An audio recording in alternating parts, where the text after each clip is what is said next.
mainstream media gives essentially the same message because why? Well, we have to look what the message is. First of all, the message is one of remarkable subordination to power. Now, power in the United States doesn't happen to be in the state. It's not a centralized military bureaucratic state like in the Soviet Union. Right. Power in the United States primarily lies in corporations, in the corporate world. There's very narrow concentration of control over resources, over investment decisions, and so on and so forth. And that affects everything. Can't help affecting everything. It affects the government, because this means that there's a very close link between governmental power and corporate power. Furthermore, just the ability to make investment decisions and financial decisions places bounds on what any government could do. Yes. Furthermore, now let's go to the major media. What are the major media? Well, they're huge corporations.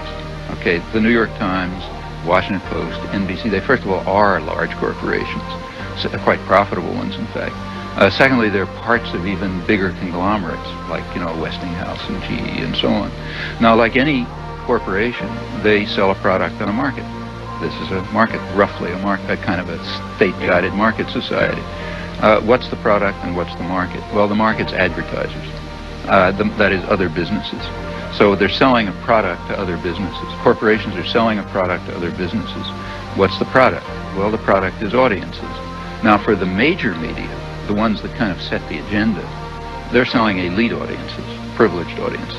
The New York Times, say, is targeting privileged, elite sectors of the population.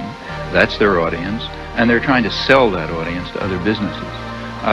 So we have to begin with, just on the most elementary grounds, we look at a system. Suppose we're Martians, we're looking at this system. We say, okay, here are huge corporations selling privileged audiences to other businesses. Well, what picture of the world do you expect to come out of that? Then we begin to add other factors. If let's say you're the chief diplomatic correspondent of the New York Times, or a pundit on the op-ed page, and you want to really have important, insights into the government. Well, we all know how that's done. You have lunch with the Secretary of State. He tells you the lies that he wants to appear tomorrow. You write them and you say, a high source in Washington, my intrepid reporting has discovered that a high source in Washington said so-and-so. Now, in order to maintain those contexts, you better present the world a certain way, or those contexts are going to be cut off. You'll lose your opportunity to have to appear to have special insight, to have leaks, to be able to come across with a story, a couple hours before the next person, and so on. There's an interplay here which requires power in order to maintain your own power.